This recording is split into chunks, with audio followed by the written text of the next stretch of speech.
What was the club back then? There were a whole bunch. Which ones were your favorite though? Alaskan, Jet Set, Dog Out,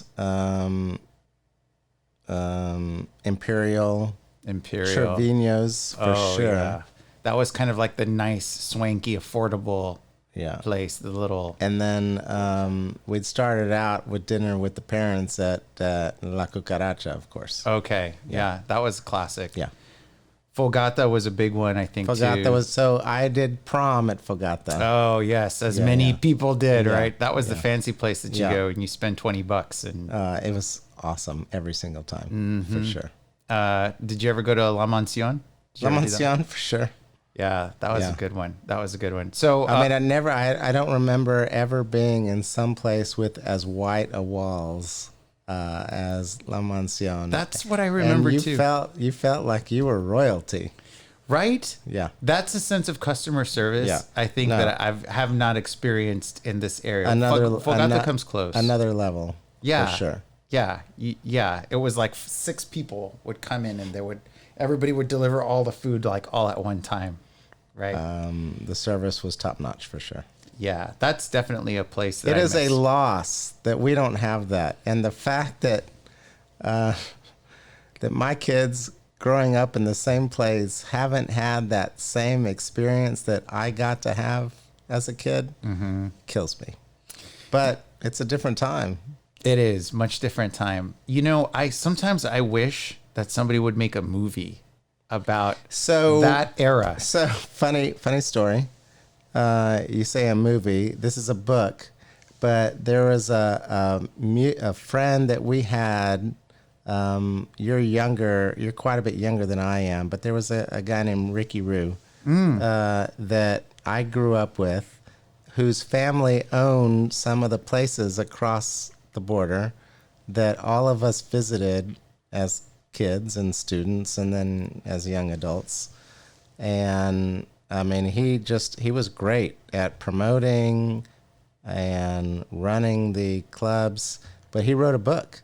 I heard about this book. He actually has a book out that he's promoting, and I haven't read it yet, but I have it on order.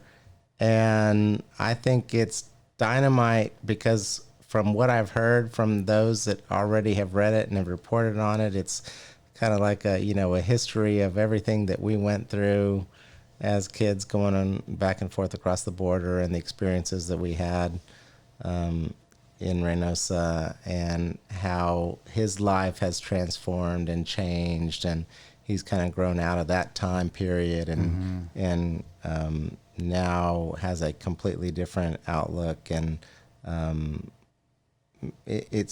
looking forward to reading it. I think it's a period piece where, it's a place in time, but then an evolution where we can appreciate the transformation that goes on for all of us from what we were into, productive members of society and growing out of it and all the positive experiences that we got from those times and how they can benefit us as young and not so young adults, and then raising our own kids. Right. Yeah. How much different have you changed as an individual since like those Mexico days? So I feel like I'm the same person, actually, right? Deep down, I am the same person, and I think it's one of my traits. I'm very consistent, and I've always been about the friends I've had surrounding me and the support structure that not only I started out with, but that I've created and been able to grow into and build upon. I'm not sure how it's happened, but every place I've been, I've lived in a lot of different places. Everywhere I've been able to have, I feel like, the greatest friends. And I don't know how that happens. You fall into it a little bit, but I think there's always, right, you slough off those that aren't true friends, and you build closer ties with the people that prove themselves to be true friends, and you give and take, right? And you have to be there for your friends as much as they're there for you. Right. And it's gotta be a synergy that works for everybody, where you can get together with people every single day and always have something new to talk about. And in good times and bad times, be there to support each other and to lift each other up and make each other's lives better, not just in productive, work environments, right? Transactional type of situations. But it just pure social, regular living, right? Just quality of life, trials, tribulations of normal life activities that we all go through, because most of us are living very similar lives, right? I would say so, especially in the Valley. Yeah, well, it's the same all over, right? The differences might be pushing boundaries if you're in a big city versus a small town, cosmopolitan versus rural, but ultimately we are living very similar lives, and what it boils down to is the connections that we make and the relationships that we form. And how do we support each other? Because so much in life is really just about those relationships. You might have great success in business or failures because you try over and over again, and to the best of your ability you give it a go and it just doesn't work out. But ultimately, the friends that are there and the family that you have behind you to support you, that give and take is, I think, just ultimately where it's at. And that is where the real value in life is. Do you think that's where happiness lies? I do think it's where happiness lies. And I go back to the family that I had that just supported me, and I'm so thankful for all of that. My parents were great role models. My sister was a great influence in my life.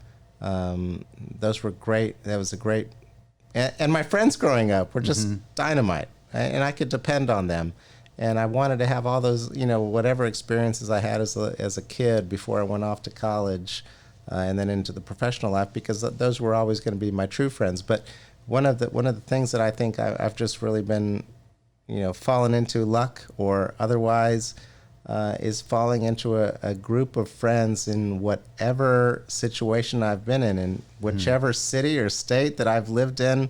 Somehow I've fallen into just a great group of people that have supported me and that I've been able to support, and then the family life that I've been able to have. Both when I was growing up, my parents are just dynamite, and they were always community involved, and they loved my sister and me both, and gave us the freedom to express ourselves and to have new experiences, which was dynamite, because you always saw some people where they didn't necessarily have the home life where they had the opportunity to experience new things and had expectations put on them.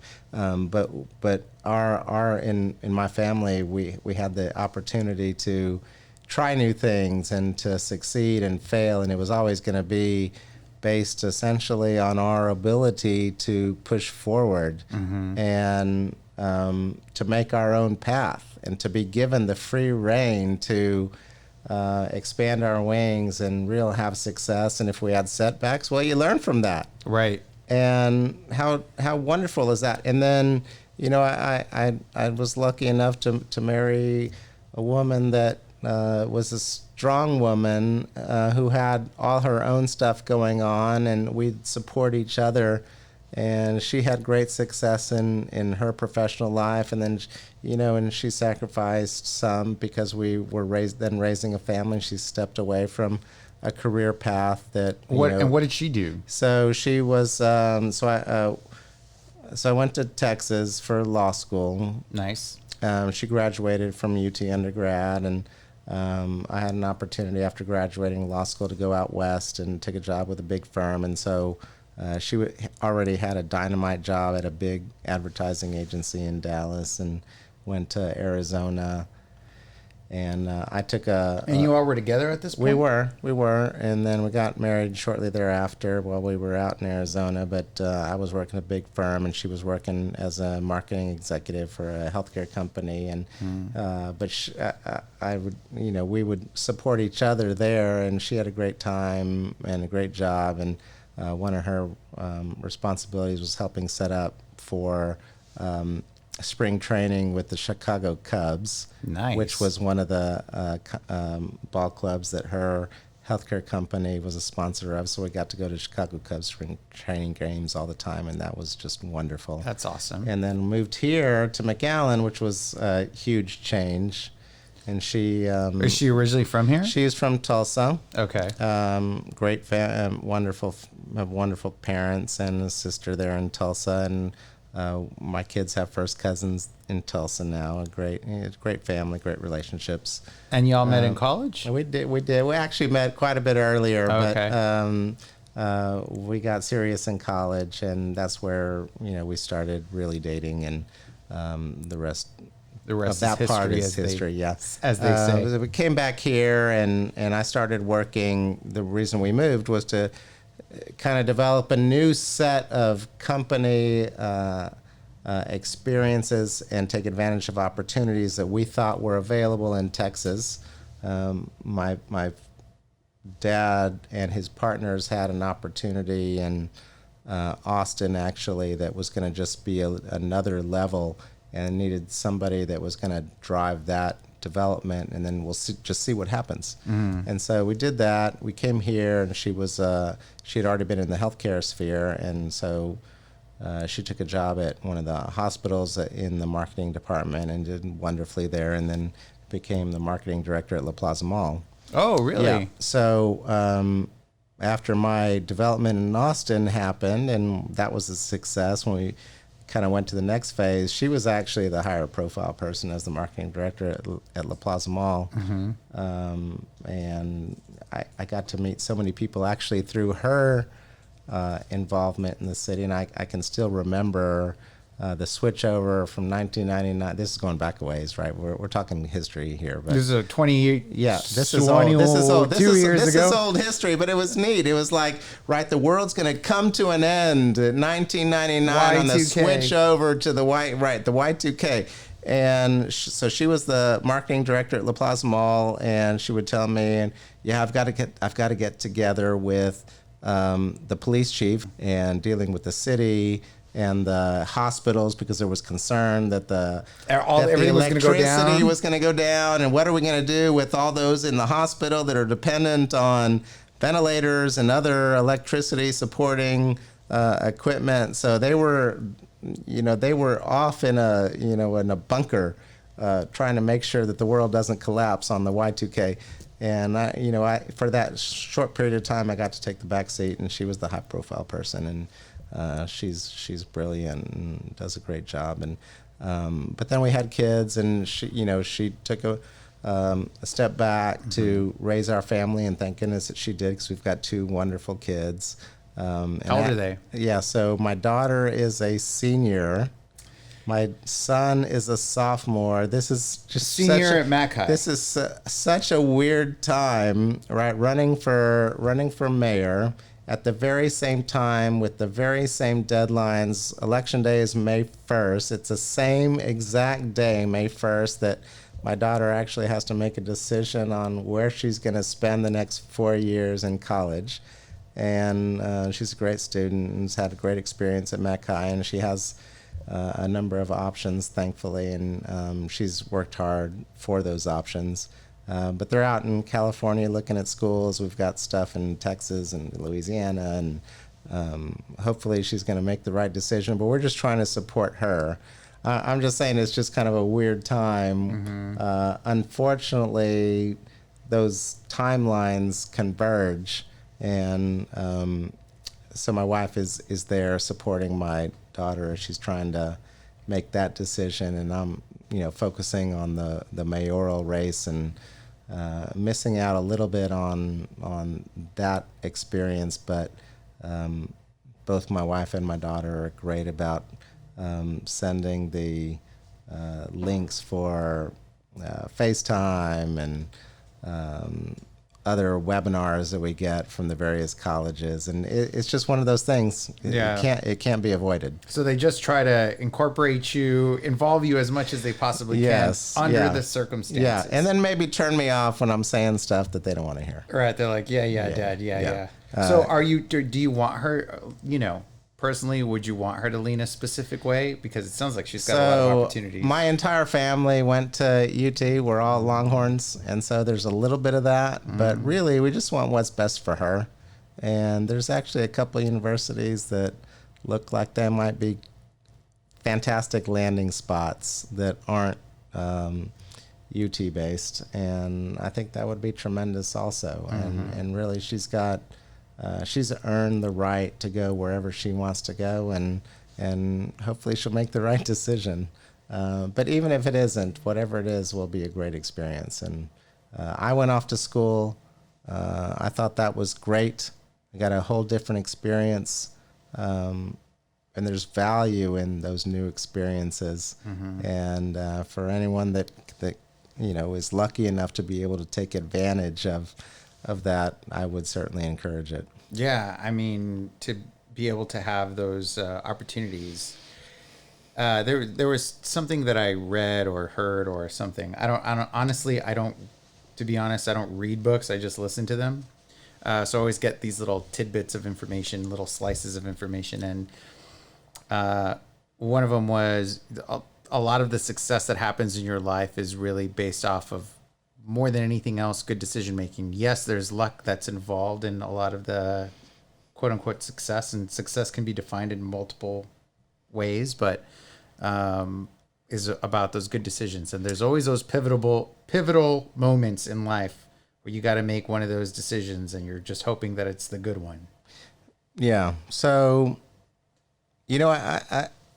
I'm all in favor of taking risks. So even if it's not the right decision, the ability to take those risks and to put yourself in a position where you're not taking the safe path, I'm all in favor of it. Even if it doesn't end up being the right decision when you're looking back on it and you're just like, why did I decide that?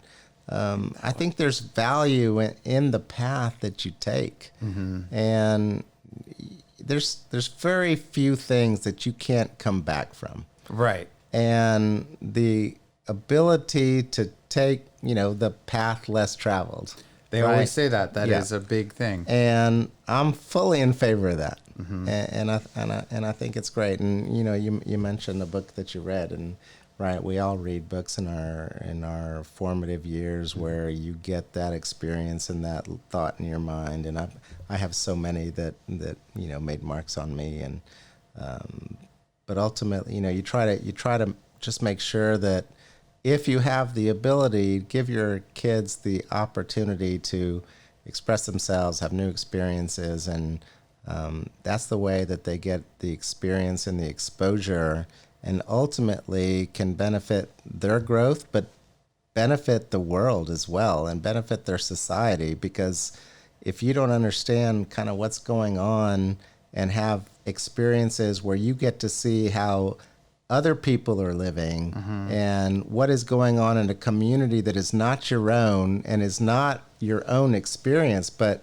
that you get for whatever period of time some exposure into. Yeah. How wonderful is that? Because all of a sudden, you're now you're exposed to this brand new way of thinking, or this brand new way that you otherwise wouldn't have had. And it allows you to expand your mind, to think about solutions that you otherwise wouldn't have had for problems that you're facing, your community's facing, that your family's going through, whatever it is. The ability to open up and feel like you've got experiences that are beyond what you otherwise would have had just in front of you, right, I think is just dynamite. Yeah, I mean that's an amazing takeaway, because like you said, it sounded like your parents were very supportive, even when you didn't make the right decision, or even when you tried something and failed.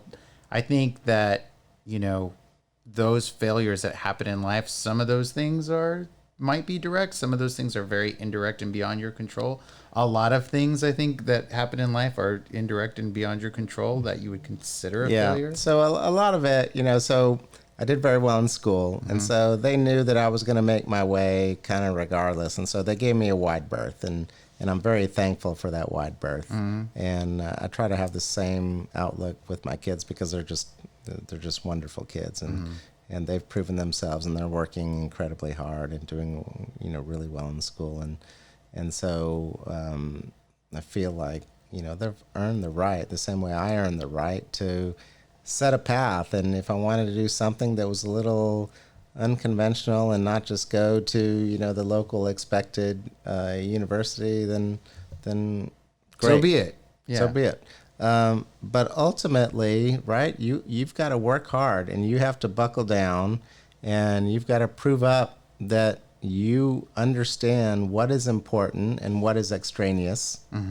And I think that, like my parents did, my wife and I have expressed to our kids that there is the requirement to do as well as you can, and then ultimately you're going to pursue a path, and you have to then give back, because you got to understand that what you're getting out of the society. You got to figure out how to then take those lessons, take that approach, and be in a position then to give back to it. Right. We've been here. My family's been here in town for 90 plus years. It has always been the case that the expectation is that we were going to do not just our part, but we're going to pick other people's parts up, and we're going to give as much as we can to our community, and you're going to be as involved as you absolutely can. We've been lucky to be where we are, and we're going to make, hopefully, wherever we land, a better place than we found it. And we try to communicate that, the volunteering, the stress on improving other people's lives, focusing on your own for sure, make sure you have what you need, but then we ought to be able to make other people's lives better at the same time that we're making our own path. Right. And we try to communicate that out, and I feel like we probably have. Yeah, I think that when you get to a place where you're fortunate enough to be able to give back, you absolutely should in some way, shape, or form, right? Whether it's financially, some people can do it financially, some people can give of their time, which in both instances are very noble causes.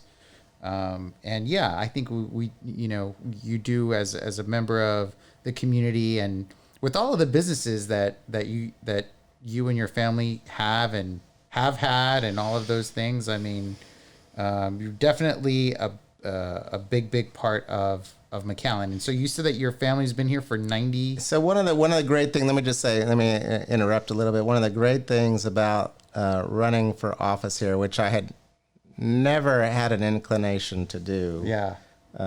Prior to this time, and I jumped in just because I thought it was an important time, and I had something to offer, and I felt like I was in the best position to push the city forward. Might be selfish on my part, but I just feel like You've I never have been a something to selfish give guy. back. I understand, but I wanted to. I'm not getting anything out of this race, so I appreciate you saying that, but. I feel like I can help the city push forward. But one of the great things, because it's incredibly difficult running for office. I can't even it's imagine. taking away from so many other obligations that that I've got going.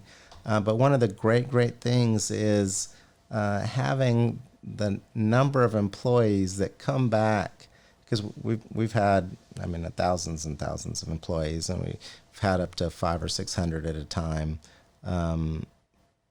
But that those people come back out and say, "Oh my God, I'm so happy that you're running, and what can I do to help make it happen?" And it's both current employees and past employees, and then even beyond that, the number of people that worked for my parents We had a store downtown, Mike's Man Shop. That was y'all? 214 South Main. The number is ingrained in my head because I listed it all the time, and every time I'd go to work, 214 South Main. That's where I was always going, weekends and some summers and.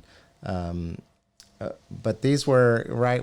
I was this little nothing kid trying to just help mom and dad, and we had these great long-term employees that were working incredibly hard, and I would come in and just be around, and I'm sure I was a pain, and but they would be supportive, and they would show me kind of how to talk to a customer and how to ring up a sale and how to work the register, which is easy enough easy enough in dollars, not so easy in pesos. Wait, how old were you? Yeah, so I think I started really around 12 or 14, somewhere along that time. And my Spanish was okay. Más o menos. Yeah, but it got really good really fast. Uh-huh. And but still, making change in pesos is different than making change in dollars. But the ability to connect, and this was the time, because this was back in the 80s, mid to early 80s, early to mid 80s. I'm sorry, and when downtown was just kind of the dominant force in McAllen, and we had a fairly prominent spot in the second block from Business 83 on Main Street, and it was just a wonderful time, and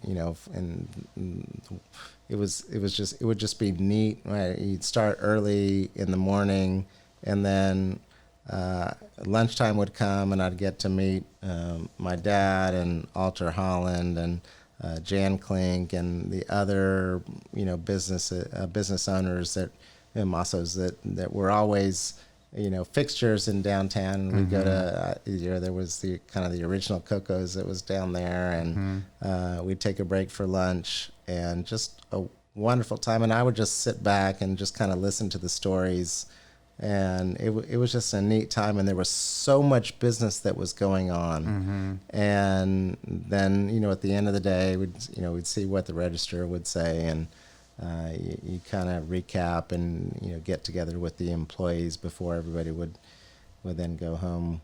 But it was just a neat time, and it was just because I would come in and out, right? All these employees, my dad and all these employees were there day in, day out. I was coming in and out and just kind of an interloper, but trying to do my part. And but it was an entry into kind of small business and how the economy worked, and so different that I'm sure than anything else around the country that was going on, because this was, we're on the border, and you got, the Mexican nationals that are coming across and just spending enormous amounts of money in our community, thankfully, and then having the locals that would come in, and right now it's a very different business model between the local business community and the Mexican nationals that were coming in, and it was just neat to see, and I'm sure it was just such a different experience than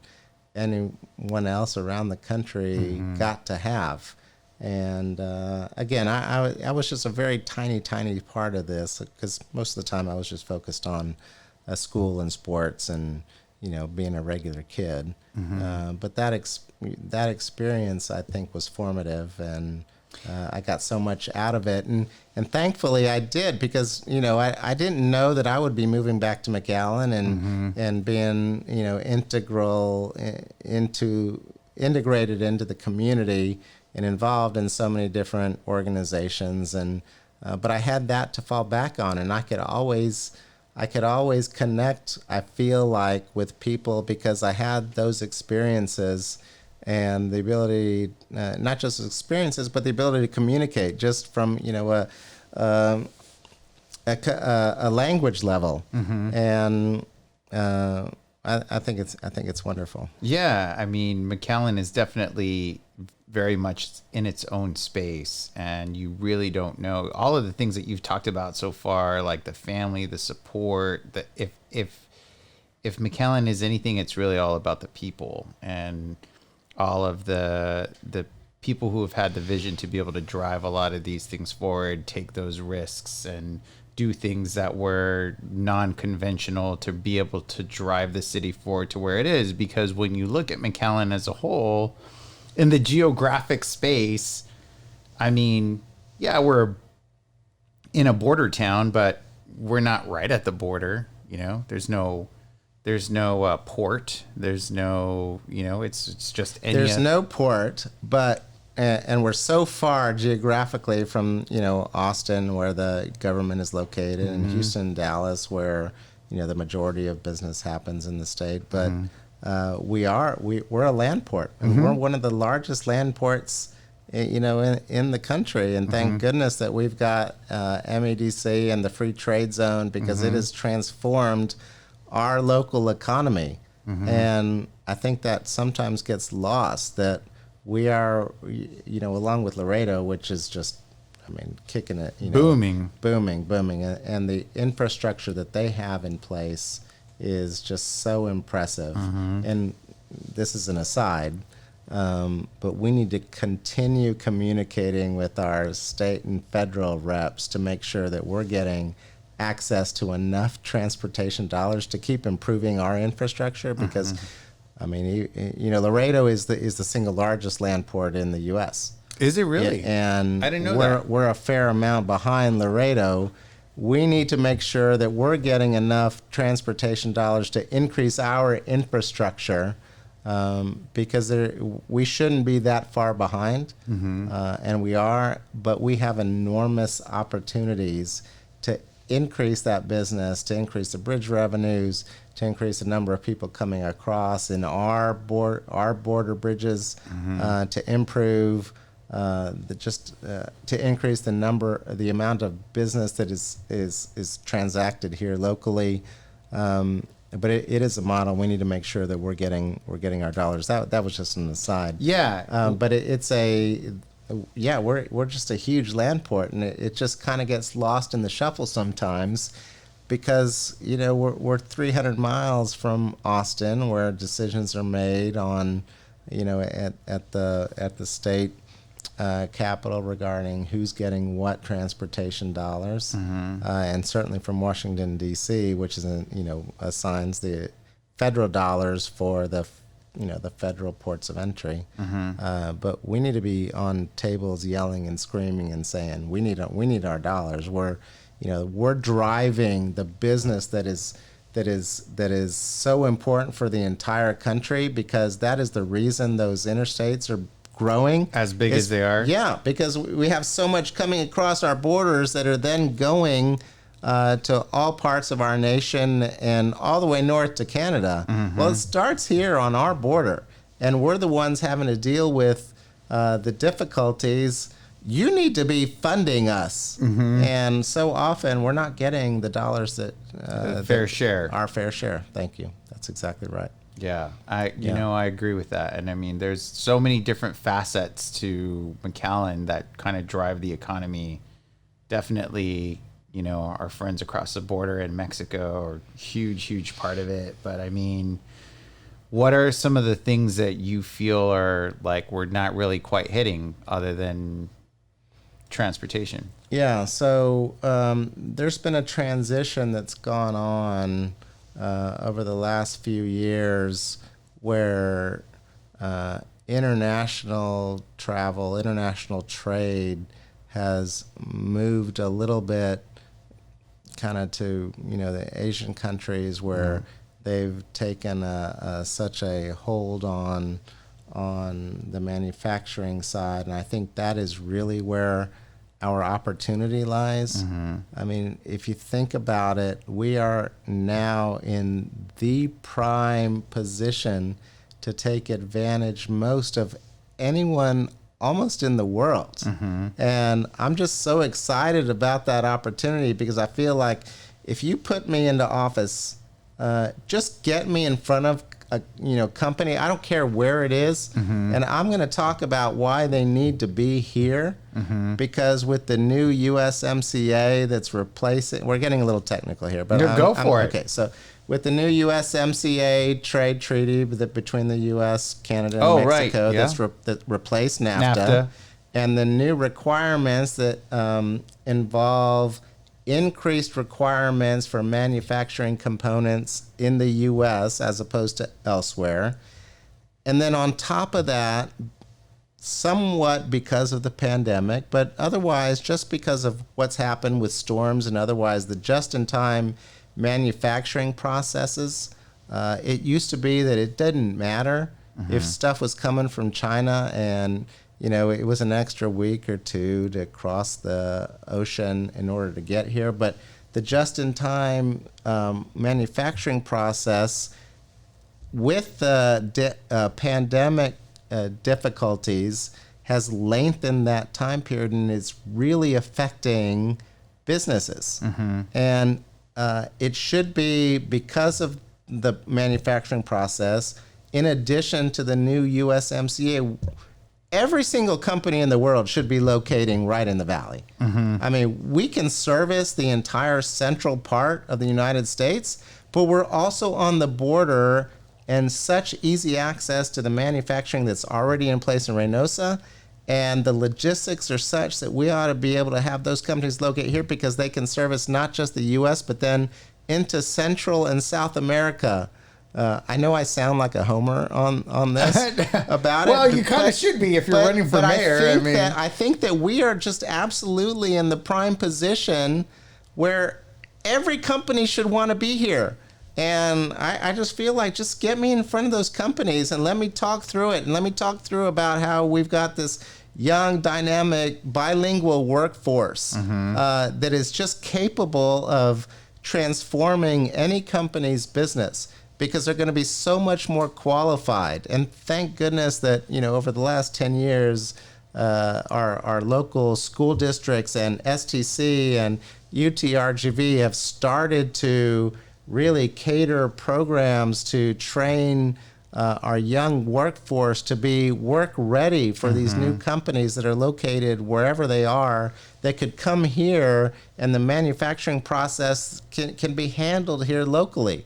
And we just have, I think, because also Texas is just a low-cost state, all of those factors mean that we should be bringing those companies in. And we should be bringing in the capital investment. We should be bringing in the new level of jobs, setting career paths for all our young people here, for older citizens that are transitioning from jobs that no longer exist into jobs that are new to everybody. But both those that are on a shorter career path and those that are just starting careers that can then move up within a company structure, we should be the location of choice. And we're not, we're just there's something where we haven't yet gotten to where we're converting the opportunity into actual relocations. And we need to make sure that's happened. And I just am so excited and looking forward to working with the chamber and working with MEDC and working with our partners in Reynosa and with our neighbors in Mission and Edinburgh and Farr and those representatives, and making sure and yelling and screaming that we have access to state enterprise funds that can commit incentive dollars to bring in companies to locate here, because we should be getting those state enterprise incentive dollars just like Dallas and Houston and Austin and San Antonio do. We should be getting just as many dollars here. And I'm just so excited about that potential opportunity and to increase the quality of life that new career paths, new jobs, new companies and capital investment can drive into our local economy. And because it trickles down, right? Yeah, oh my God, the difference that you can make in people's lives, not just for the employee that might set a new career path, but for their younger brother or sister that all of a sudden realize that more is possible. And, and sometimes we all know here we've got multi-generational households where the young people are there to help support the generation above them and the second generation above them that helped raise them. But now there's obligations at home. But to be able to put that in place where all of a sudden you've got this new level of hope because we have all this new economic activity, which we didn't have before, that's what drives me, and that's what I'm excited about. And I just feel, I'm a real estate developer as my trade. I'm a lawyer, but I don't practice. I'm a real estate developer. I'm already out there recruiting companies to come down because I'm doing that for my own businesses. But that's neither here nor there. I'm just saying I have those relationships where if I then have the ability as the mayor to get in front of those influencers and those stakeholders and the ability to then access state funds and to communicate with our county judge and to communicate with our, the EDCs in Reynosa or in Mission or Edinburgh and Far, and to operate collaboratively in a regional context. I just think we could do amazing things here locally, and it's not just, I've said this over and over again, it's not just business for business sake, it's business there to improve people's lives and to to build in new opportunities, and then that just spreads out among the entire community. It's to the nonprofits and to those that are supporting affordable housing and Boys and Girls Club and every other organization that just needs to be supported from a charitable perspective. There's so much that we can access that we're not accessing. We're not currently accessing. Yeah, no, I 100% agree with that. I think that there's a lot of opportunity and there's a lot of potential in what could be, right?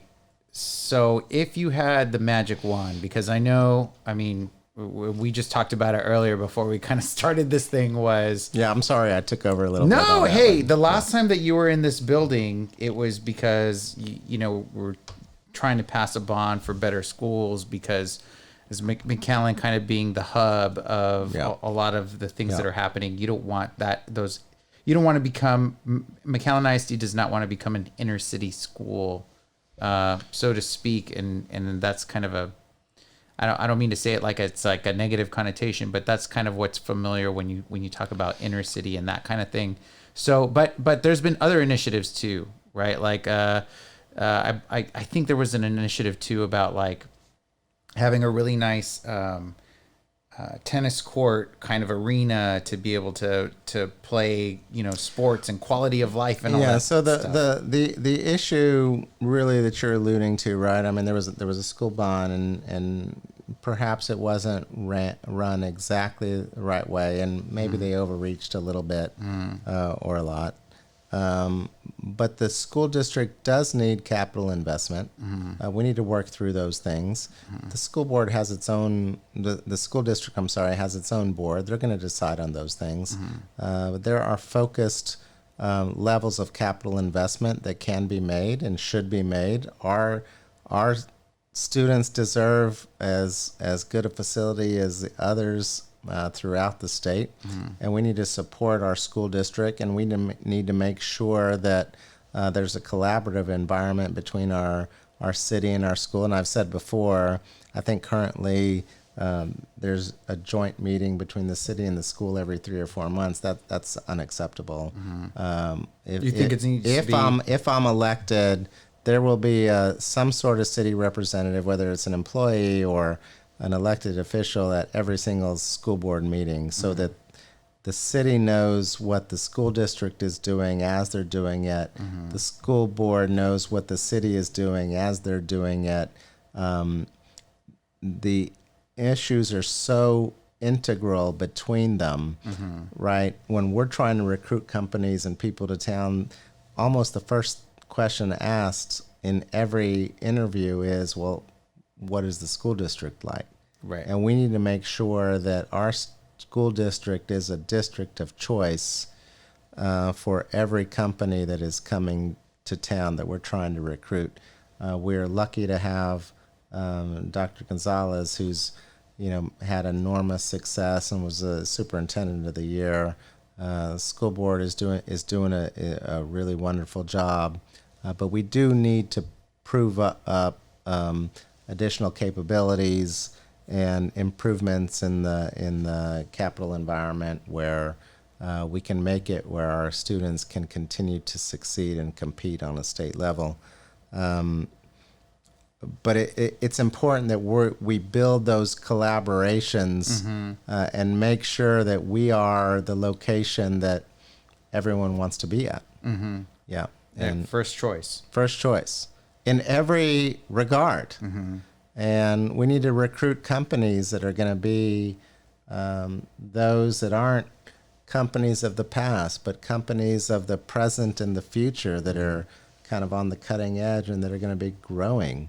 And I've said time and time again, we need to find the Tesla and the next Tesla. Mm-hmm. We need to understand why is it that we should be the location to be able to bring those companies down. Mm-hmm. School districts do a great job. There's so much challenge though, because we can't just be pie in the sky. Mm-hmm. And part of what I also want to get back to and make sure that the city is supporting in whatever way we can is the vocational training, because those are proven jobs available as soon as students get out of school, whether it's electricians or plumbers or welders. There's so much opportunity there, and there has been, thankfully, progress where MISD and STC, specifically UTRGV a little bit, but the different school districts are focusing on those job-ready programs, and we need to support those, and we need to make sure if there's some help that we as a city can provide to our districts, educational districts, our educational partners, for those job-ready programs, we should be providing those. And at the same time, the UTRGV with the medical school and the research capabilities that they're bringing in, I mean, it's just enormous opportunities, and the city is in a unique environment to help promote. Right. Yeah. So it sounds like you've got a laundry list of things that you've got like a scroll. I do. That's right. Like all of this. That's right. I know I overwhelmed you a little bit. I didn't mean to. No, I really cool. didn't mean to. No. I mean, but that's great that you've got a lot of this foresight, and because like you were talking about before, you're coming in from different experiences where you went out, you ventured out, you saw other things, you experienced other things from a business perspective. You're dealing with Fortune 500 companies, franchises, and all of these things, small business, even from Mike's Man Shop, which, by the way, is that named after you? So, unfortunately, my grandfather was Mike Fallek. He died the year before I was born, and that's the reason I was named after him. He died in 1970. I was born in 1971. So it was a year before, a year before, and that's where Mike's Man Shop came from. When I go home, actually not my house, I do have a Mike's Man Shop. What do you call those things that you put over the suits? The suit bag? The little suit bag. I've got a Mike's Man Shop suit bag only because I took it from my dad because I was going to this vintage party, and my dad's got the slickest suits. And all of those slick, vintage, awesome suits, he still has them in the Mike's Man Shop bag. Awesome. I mean, awesome. like an entire row of them. Excellent. I like The next that. time I swing by my dad's place, I'm gonna go. Perhaps that paid for part of my tuition. Well, you're welcome. Yeah, thank you. You're welcome. But yeah, I mean that's awesome that you've got all of that history from the very small all the way up to all of the other things. I mean, I mean for me, you know, I've known you for a few years, and I think that, in my humble opinion, you've always been the guy behind the guy. You've never really made a whole lot of like. You've been a very humble in a lot of the things that you all have been able to accomplish. You know, as a group and all of these things. So I think it's awesome. Like when I heard that you were doing this, I thought, man, that's great because you're able to bring all those experiences, and just to even hear how passionate you are and that you already have a vision and an idea of some of the things that you would like to be able to conquer first, you know, going through it all is really kind of awesome. So, but how did the conversation start? Like, how did you get into the, because that's a big. It is. And I never, ever had any inclination to be jumping into the political arena. It's absolutely not something I was intending to do. But you know, sometimes when something is important enough, you jump. Right. And you put whatever you have immediately in front of you on the back burner, because it's just important enough. And so that's what happened when Mayor Darling decided not to run. And I think he's really done a wonderful job as mayor. And then you look back at the history of the leaders running the city. We've been so lucky to have quality leadership in McAllen. And I was just concerned about the period of time that we're in, coming out of the pandemic. And I just thought it was so important that somebody from the business community come out to run the city. And that is the reason, because otherwise I wouldn't have. Because this really honestly is just difficult. But it's important enough that everything else is just going to have to wait a little bit while we get through this process. And I want to make sure that what was here in town ready for me and laid the path for my success, that I can then help lay the foundation for, to make sure that that same foundation is there for future generations. I think it is so important that we make sure that, you know, what was provided to us, that we are at least leaving in the same, or hopefully a much better environment for those that are following in our footsteps. And that's why I'm jumping into the race. That's why I jumped into the race. It's only because I felt it was so important. This was such a crucial time, such a monumental time, that I'm like, I don't care that I only wanted to handle my business interests, and that I was focused on making sure my family was good, my employees were good, my family was in a great place. Sometimes you just have to go beyond what you're comfortable with and put yourself in a situation where it's not necessarily you have the right, you know, a dedicated path and a sure path to success, but you're putting yourself out there because you think it's important enough to do so.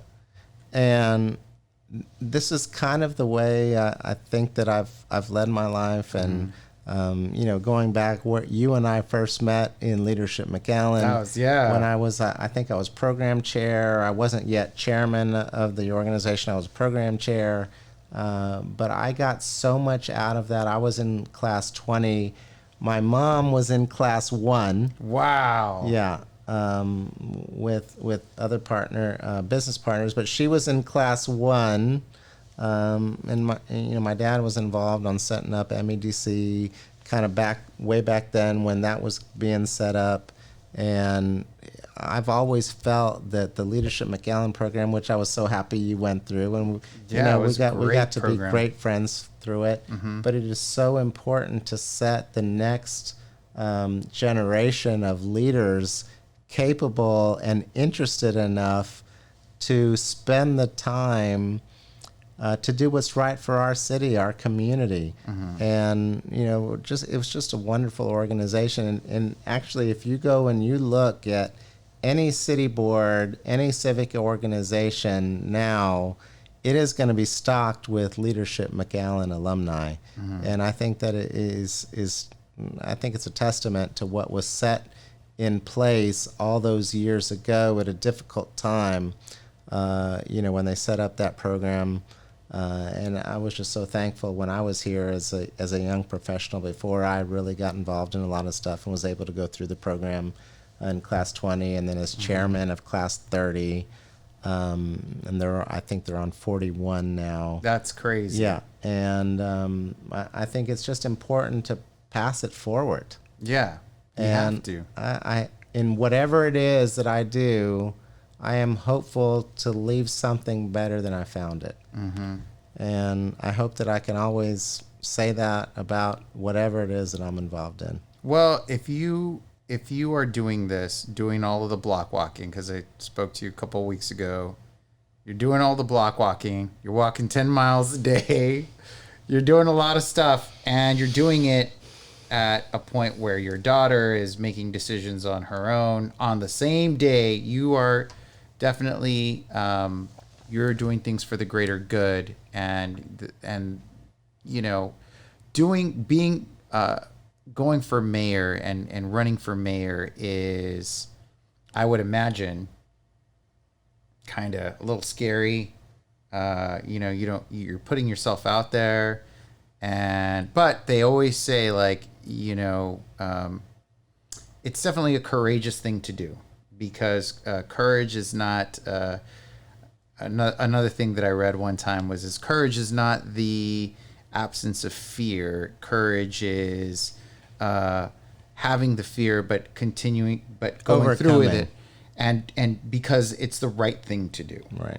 And so I mean that's definitely a big. Well, I appreciate you saying, but I don't need any of that right in his. Hey, I'm not trying to blow smoke. Right, I don't care anything about that. I just want what's best for our community, and hopefully, with the level of support that I've been given, and the buy-in that I feel like I can drive the different community activists and the different stakeholders in our community, I think we can do great things. Mm-hmm.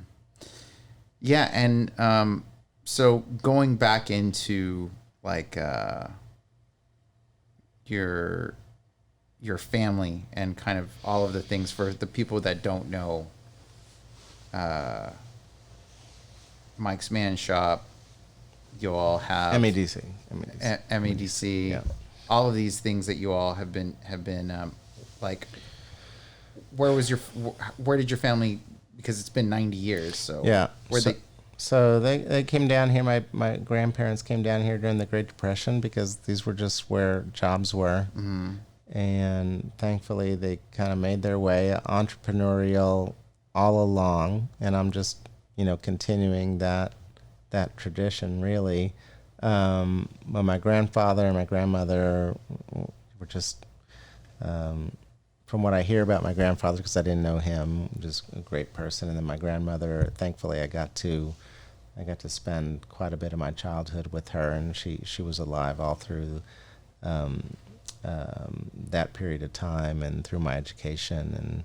And every time I'd come home from school, that would be the first stop, would be to go see Lily.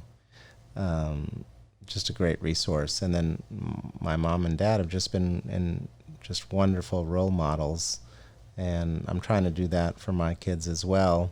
But the point was to make our way and then to also build what we could along that path. And so we've continued to build new businesses. We reinvest here.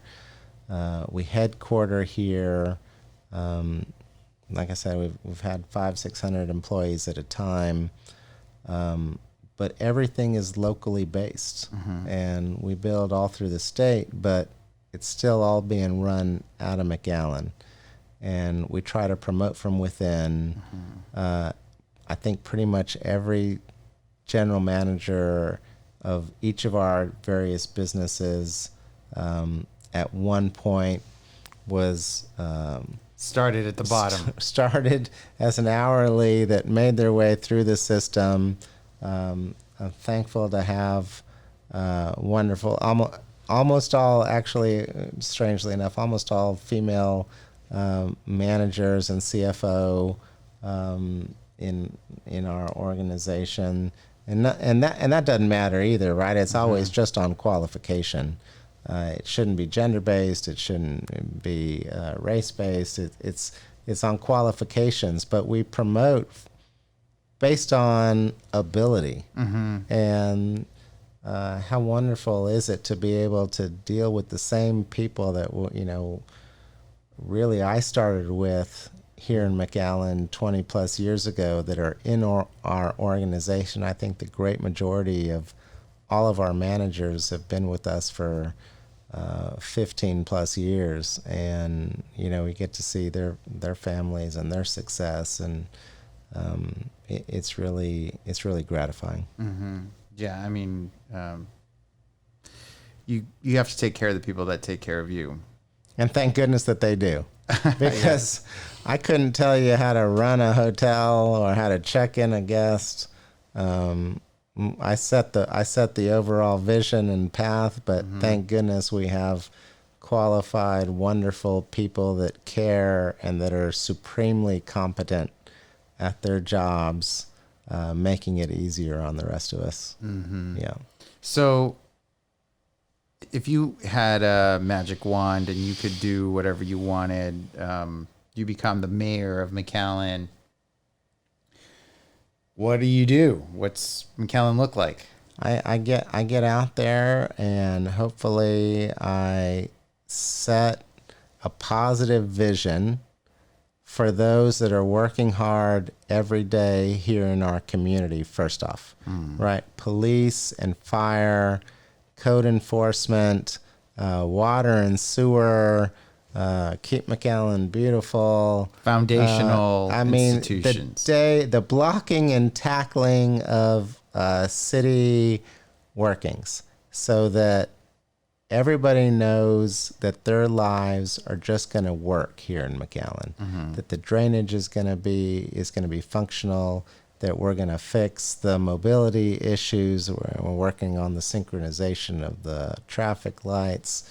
We're connecting stormwater systems into the county and then into the state systems to get the water out of our community with when storms inundate us with water, that trash is picked up, that brush is picked up. The actual workings are always going to continue, and that the citizens don't have to worry about tax increases in order to pay for those. And then on top of that, at the same time we're doing that, we need to be focusing on long-term vision and how it is that we can improve our society, our city, for the long term. And it's not just McAllen. We're always going to look at McAllen first, but really McAllen has to be the leader in our entire region. As McAllen goes, our region goes. And we're going to work collaboratively with our partners, but we're going to look out for McAllen first. And there's just enormous possibilities at our disposal.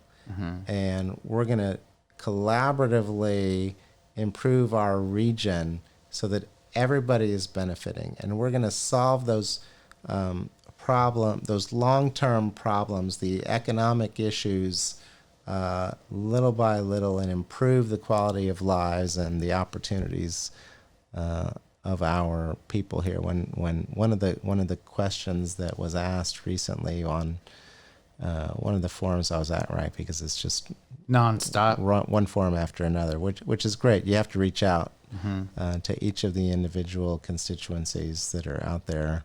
But I was asked, what is the legacy you want to leave? And the legacy that I want to leave is simply, I want to make people's lives better. At the end of the day, when I'm if I'm elected and when I'm out of office, when people are thinking back, well, what did you think? And it's like, yeah, he left things much better for us than when he started. And my life is better for the opportunities that are present because Michael was in office. Right. Yeah. And I think when you look at any leader, specifically like presidential, it's the transformative leaders that really are the ones that are really identified as like, man, that guy really just like. It'd be wonderful to have resources that a president has. Well, we don't have all those available to us. We're going to have to figure, and focus on those issues that we can control. But we will do that to the best of our ability. Let me ask you something that's kind of like off topic, but it's always been kind of in the back of my mind personally is like, if you take all of the population of people on this side of the border, South Padre Island because RGV is from east to west anyway. South Padre Island, Rio Grande City. Is that kind of a fair, right? How many people are on this side? So, I mean, first off, what I'm going to tell you is... Do you know where I'm going with this? Don't even limit it to that, right? Because you have on the other side of the border so many more people. And the challenge that I've had and that I feel like I've been able to communicate in my private life on real estate development is incorporating, the 700,000 people that are in Reynosa on the other side of the border. When I deal with demographics that you share with companies discussing whether to move into our region, they only look at the actual U.S. MSAs. Right. And first, there's two components to that. First off, we haven't combined MSAs, which we have the ability to do, and to really make a mark similar to how the MPOs thankfully finally gathered so that we could make a case to the state transportation authorities for more dollars coming into our region.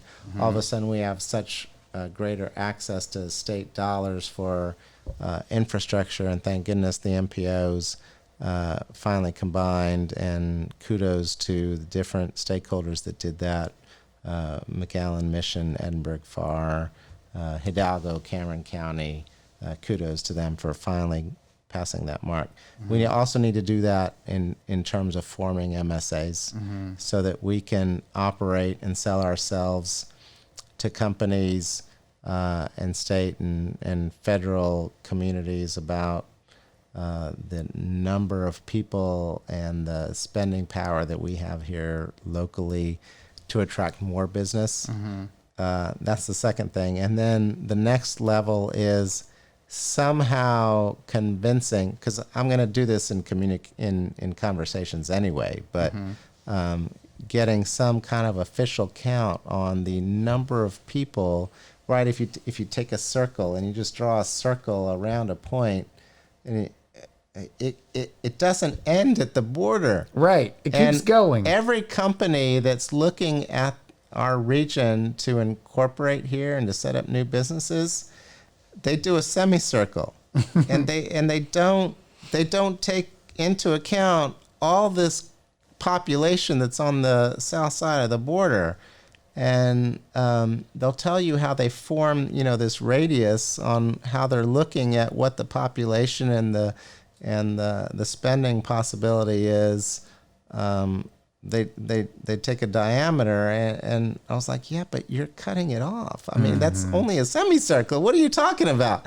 So you have all this spending power, and that's not even saying anything about Monterey, which we know brings so much spending into our community, but it's just too far away. And so that's never going to come into our MSA.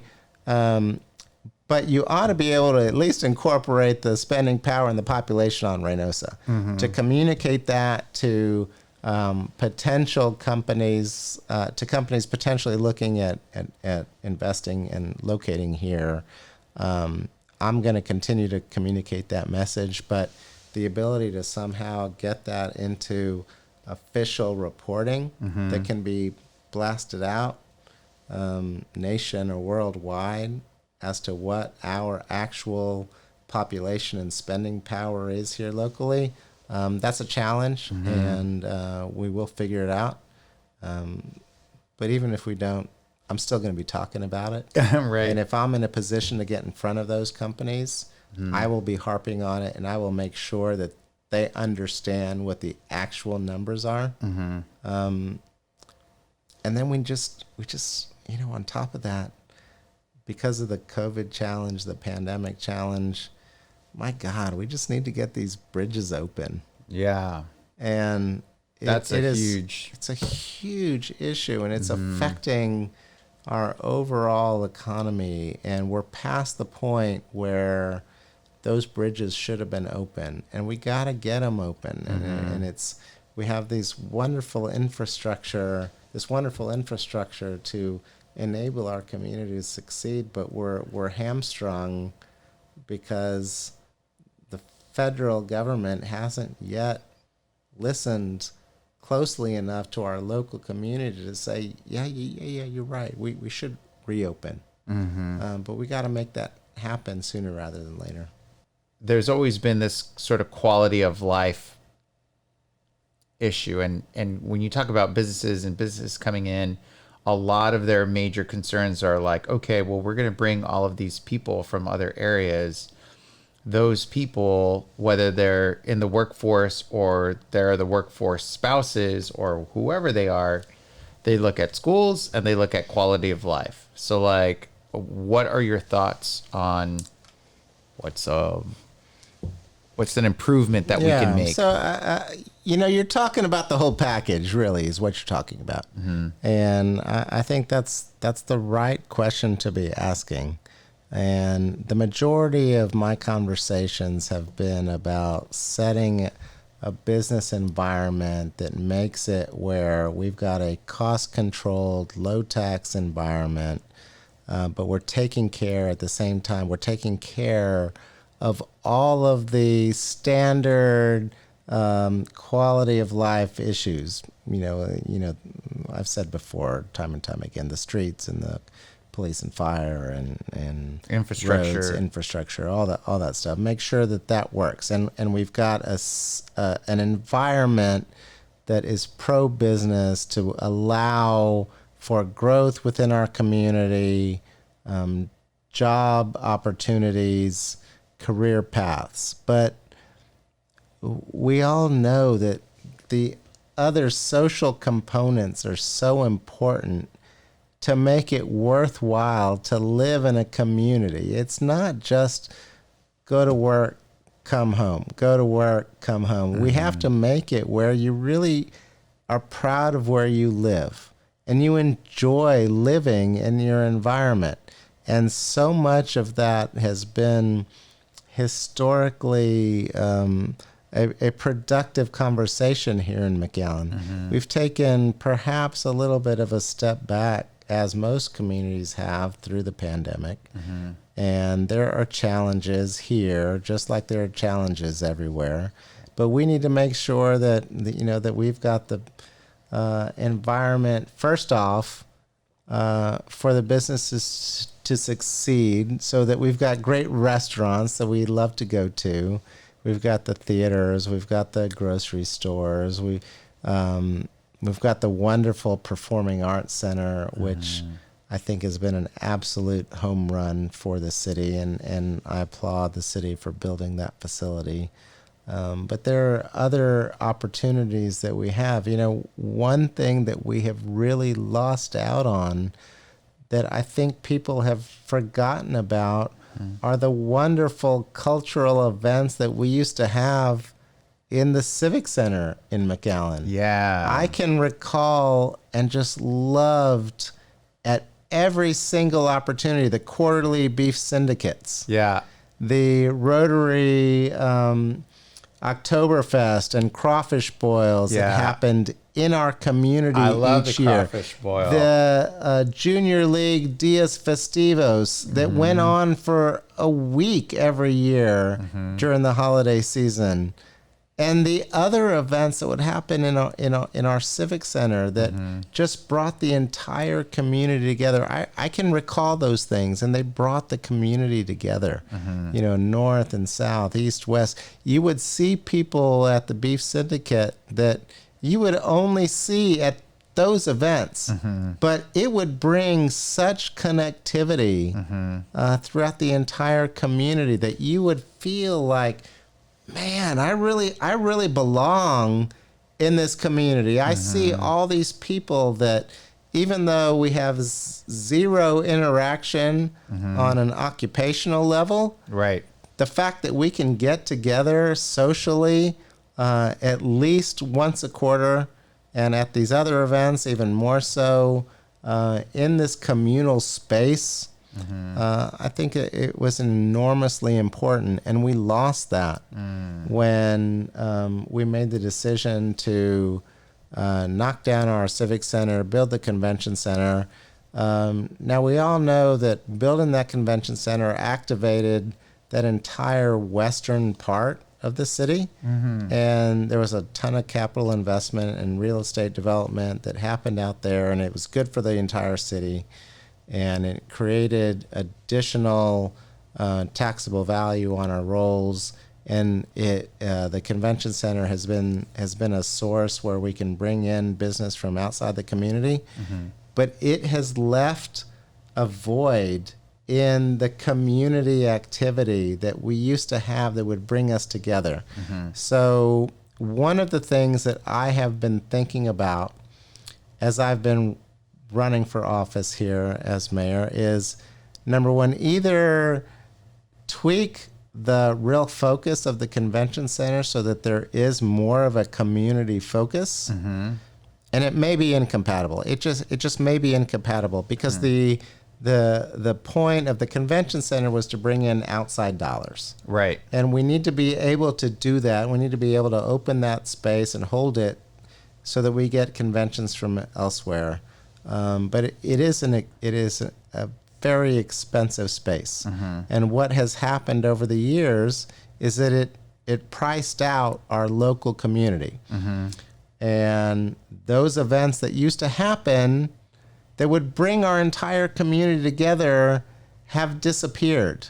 How wonderful would it be to bring back that quarterly beef syndicate, to have the Dias Festivos marketplace happen every single holiday season, have the Rotary have their events here in our city each year.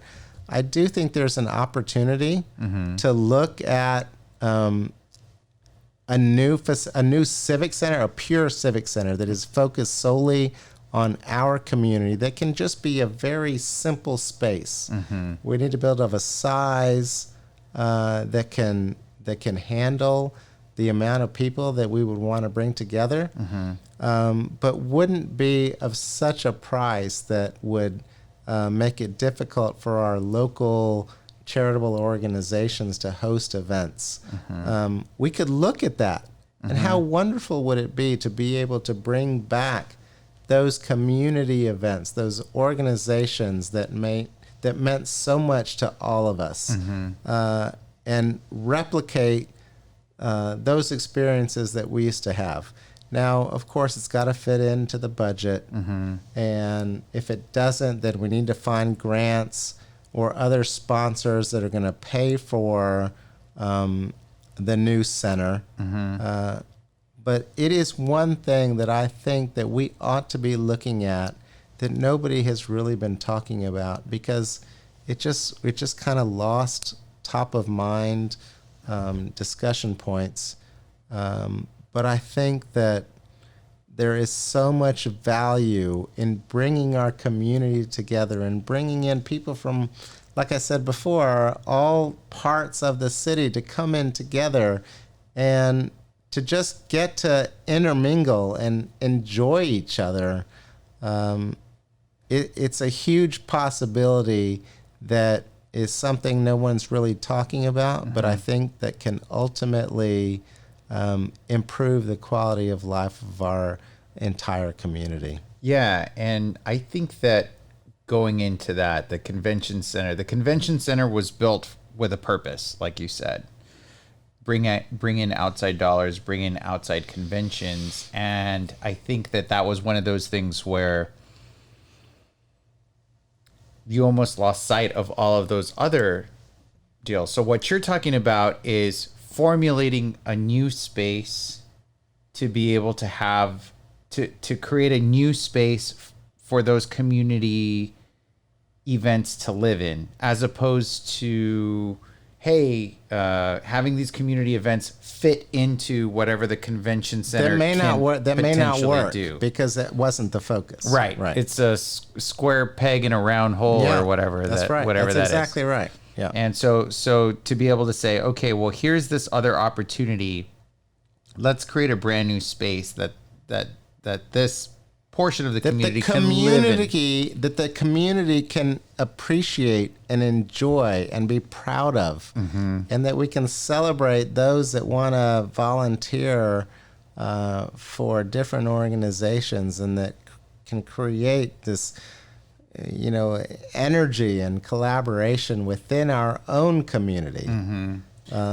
Well, and when you look at some of the larger metropolitan areas, you look at like San Antonio and some of our kind of sister cities in the state per se. There's a convention center. There's another center. There's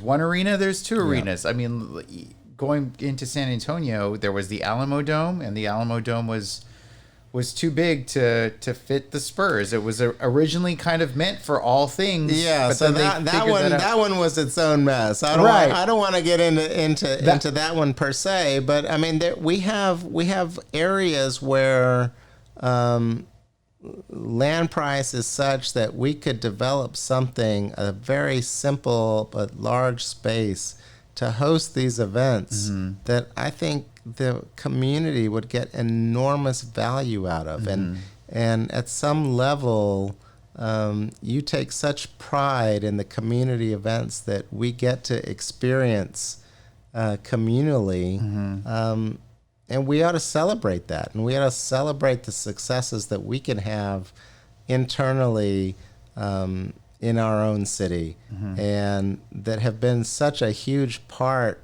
of kind of our history that I don't want to see disappear. Right. I mean, we haven't had, for instance, a Dias Festivos for the last couple of years, but I don't necessarily want that to disappear completely, because those were such great times. Now, we need to have an advisory group, and that's all I'm proposing is put a group together to study the issue, to meet with the different stakeholders that were producing those events, to see if they could be replicated if we created a space that could hold them. Right. I mean, I'm not in favor of building something that is any sort of white elephant. The point is to create a space that our community can come together as we always used to do, quarterly, semi-annually, annually, but that would build such value and such pride across the city, just within our own community. And I think there's just enormous value potentially in that. But as I said, it's got to fit within the financial structure that we have in front of us. And trying to find a way to make it work. You have to make it work. Right. Otherwise, there's no value in it. But I do think that we can go out and we can find a way to make sure that it does function economically. Right. And I think that anybody that's listening to this, they're going to think back to how great a time they used to have at all these different events, and getting to see people from, the other side of town that they only would see at, the quarterly Beef Syndicate, or whatever the case may be at each of those. And there were, individual family events that, could also happen at this city venue. But it is I think it's an interesting idea. And I think we just ought to be looking at new things out in our community and at least envisioning what might be. Explore the idea. Now, it may not work, right? But let's think about it. Let's kick it around and make sure that it either works or it doesn't work. But if you don't even have it as a thought process, then it'll never be. Never be. And we ought to engage the conversation. Right. Because there used to be such great value and such great memories that we all made through these interpersonal connections that we would have at these communal events. And I think if we all think back to what we have had in the past, we might hearken back to those ideas and think, wow, that could be just a really great thing for the future of McAllen. Yeah, and to build something that isn't in opposition of or in competition with, but complementary to what already currently exists. So it's to say, hey, here's a particular venue, let's just say, here's a particular venue where you can't do it in this venue, but you could do it in this venue. Yeah. And it's not to say like, well, you're going to pin them against each other, Yeah. but I mean, they're really they're incompatible with each other. Right. The convention center priced out all of our charitable organizations. Now, it might just be that's just the way it was, right? And you had to hold it open for these outside events because they were going to be bringing money into the community, and you wanted to make sure that that was possible. And so to some degree they were incompatible. But let's at least look and see whether we might be able to make this work. Right. It's worth the exploration to see if it's And so I just want to make sure that the message out there is communicated that I'm as focused on our interpersonal connections and our quality of life as it is on the business community and the actual functioning of the city and the economic drivers that pay for it all. Because ultimately, right, we want to make sure that the economic drivers and the functioning society are there not just to live, but to actually enjoy being a part of this community and living here and being proud of living here and getting to enjoy our families and the connectivity we have with our friends. Thank God we've got great friends. Yeah. And how we can really just appreciate this as an entire community. Right. And I think progress, the ability to progress beyond doing what we're already familiar with, which is kind of something that you said like at the beginning, is to create that progress and to also kind of create that change, because I've got family that doesn't that they've moved. They've moved away and it's always nice to hear them when they come in. And the one thing that they really enjoy is definitely kind of the camaraderie and it's even some of the nostalgia of it all. But what's really impressive to them is when they get to see progress. Like, hey, I didn't know that La Plaza Mall had that, or I didn't know that this actually existed, or wow, this is really interesting. So to make sure that there's always something that's fresh and that's new and that's giving something back to the city. That sounds like a good idea, man. I hope it at least, I hope it, that actually kind of comes to fruition in the way of exploring the idea, because even if it's just to kick off the conversation, it could lead into something even better. than what you had originally the envisioned. point, Who knows? The point is to engage a community in the conversation. Right. Right. I mean, I shouldn't be the one that's coming up with all the ideas and necessarily setting the be all end all. It's about engaging a community in a communication in a conversation where we can participate in it and actually create value and come up with what works. Right. Because we've got enormous mental capacity here, and we ought to be able to figure it out. Yeah. Yeah. And let's activate that. And let's figure it out so that we all can be just proud of the community that we live in. Right.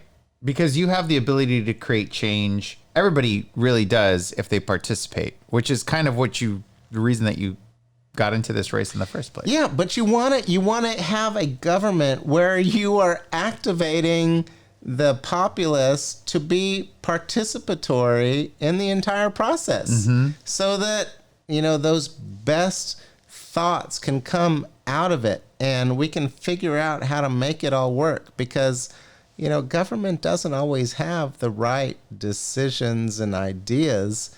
It can come from the populace, and that's where so much of the value can be derived. And we need to make sure that communication is an open door. And again, let's just figure it out. But I think that we ought to be encouraging that communication. Right. And somebody's got to get the conversation started. So for so long, it just hasn't even been a conversation point. And I don't understand why it hasn't even been a conversation point. And because, it needs to be. I mean, if anyone that is listening to this thinks back to how much we all enjoyed all those events that we would get together about, I mean, it's just, that's the good stuff. Right. That's the good stuff about living. That's the happiness part that we talked about at the beginning of the whole. That's kind of the whole point is right. Enjoy your lives together. And for sure, we have to be fiscally responsible. But the point is then to utilize that in a way that we can all be proud of and enjoy where we live. And create new life experiences that may have and connections, not otherwise and existed. Personal connections. Yeah. So, you've had quite a lot of success in a lot of the business ventures and things that you have, or that you participate in. Like, what would you say, how much of that was luck and how much of that was sort of by design? Yeah. So, that's an excellent question. This is going back, pretty deep, right? When you're asking that. And I've been lucky to be in the environment that I've been in and lucky to have had the foundation that I've had. But every single decision that I've made and every single risk that I've taken, right? Because every new business that I've created, and I've created 35 different businesses. The foundation of that is the homework and the due diligence that goes into each one of those. And the analysis and homework, by the time we pull the trigger on any individual project, we've just beaten it to death. And there's, hundreds and thousands of hours that have gone into those studies. And so I feel like, to answer your question, I'm lucky in the opportunities that I've been given, but I put everything at risk into every single project that I commit to. Sign personal guarantees on every project. I'm going to make sure that I feel like each one of them is at the optimal level and has the greatest chances of success, because I'm putting my individual money and stake at risk. Right. And it will never be that whatever it is that I put myself behind, whether it's my own personal businesses or the city's, none of those decisions will be made without that same level of scrutiny and same level of homework and due diligence and sleepless nights thinking about, is this the right? Positive, negative, is this the right thing to do, to get back to your question? And I've been through that process over and over again. I will engage that in every decision. It's mind-numbing, and it's tiring, and it's exhausting, but it's the right thing to do. And it will always be the same process that I engage in moving forward with every decision that is being made. So with all of that, all of those decisions, you were talking about this kind of new idea and going back to the good stuff about life, right? The good stuff about life is connections, people, support, family, friends. I mean, isn't that what you remember, really? When you go back through it, when you're cycling through in your mind, what is it that you recall? You recall your connections with people. And that's what I want to make sure that in our community we're setting up as a recipe for success is those opportunities. Those opportunities, thank you, and those connections. Because without those, the rest of it is just transactional life crap. Just vanilla, right? And it's just something you got to get to. Go to work between the time you get up in the morning and you go to sleep at night. But no, let's have these events where, oh my God, I remember that time. That was a good time. Oh yeah. Yeah. But we're going to make sure that the financial side is taken care of. And I don't want anyone out there in the community to have to worry about the financial side. That's what the elected leaders are going to be there for, and that's what the professionals that are hired at City Hall are there for, are to make sure that the financial component is taken care of, and that the people that are living here, don't have to think a thought about that. They're just going to go out and enjoy the experience. Right.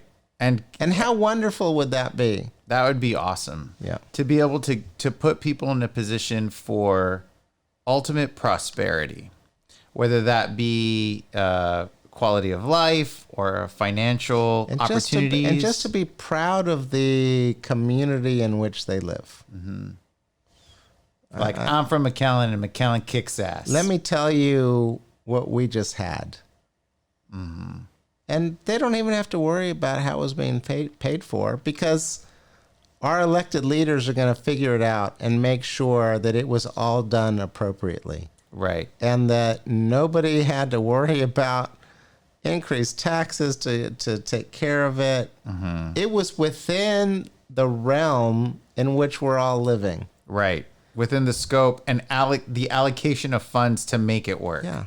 And we're just going to be open and transparent about it. We're not going to worry about any freedom of information requests, because we're just going to be open about it. And we're going to share what the costs are.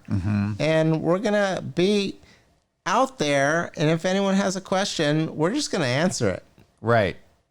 Right. Because you hear so much about, the different communities and the hiding and whatever. I mean, I don't really want to get, it's a negative conversation. Right. But I mean, but they're out there. But it is important. It is important.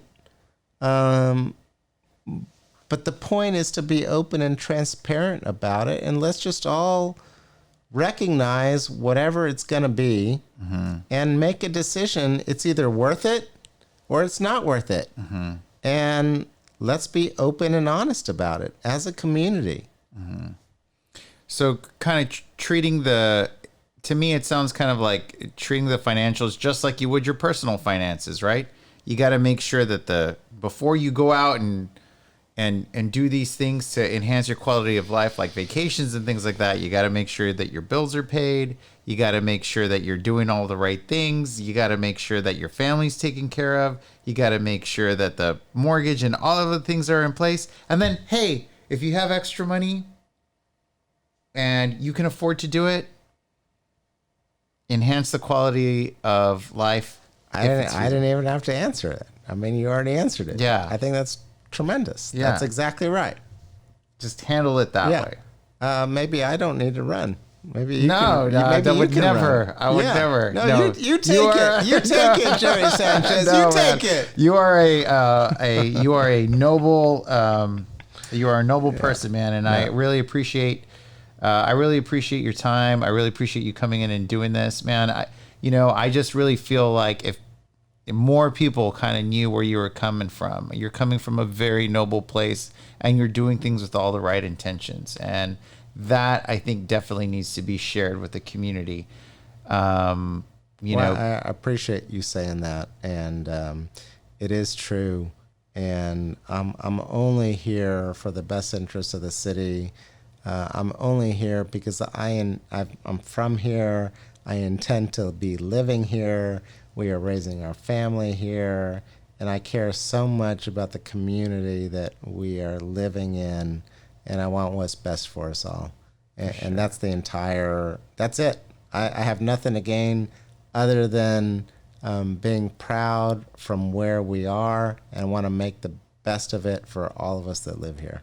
So let me ask you one final question. Final question. Yeah, before we kind of wrap it all up. All right. If you could give life advice to somebody who's, they want to get involved in the community, they want to see their business succeed. You are an entrepreneur. You are many, many things. Good family man. You come from a wonderful family. You've got a wonderful family. What sort of life advice would you say for anybody who's looking for a little bit of direction? So that's easy. It's get involved, put yourself out there, commit to those organizations and those causes that you feel personally worthwhile to make your community a better place to live. That's all that I've done. And you got to make sure that your business side is working, whether it's just your 9-to-5 job, or if you're an entrepreneur, that your business is going to have enough time dedicated to it and that you're going to make it succeed. But whatever time it is that you have to give it to your community. Mm-hmm. Make the connections with your fellow man, your fellow woman. You're gonna you have your thought about making your community a better place to live, and if you do that, you will be a success in life. Yeah, I agree, man. I think that if somebody thinks to themselves, I've got this really great idea, or really want to be able to, why is this change not happening? It's probably because they're not the ones that are being involved. So it's like, well, if not you, then who? If not now, then when? Right? And I think you've asked yourself, you're ready for the national stage, Jerry Sanchez. No, man, I'm just saying, to me, when I look at what you've done and what you're currently doing, I mean, it's hard not to look at kind of what you're doing and how you're going about it, and you're doing it in such a really great way to where you asked yourself those questions. You had to have asked yourself those questions, and it's not just like you thought about it and said, well, I don't know, but it's not me. I mean, you actually said, you know what? This is the time. This is it. There are going to be trade-offs and there's going to be sacrifices, but at the end of the day, it's worthwhile for our community. And this is the time that I need to make this personal sacrifice to give for the betterment of what I feel is my home and my community. I agree, man. I appreciate you stepping up, man. All right, and, baby. and doing it. All right. So All right. I appreciate your time, Yes, man. sir. Thank you so much. Appreciate it. And cheers. Best of luck, Take man, care. on the campaign trail. Thanks so much for doing this with me. Yeah, man. Thank you.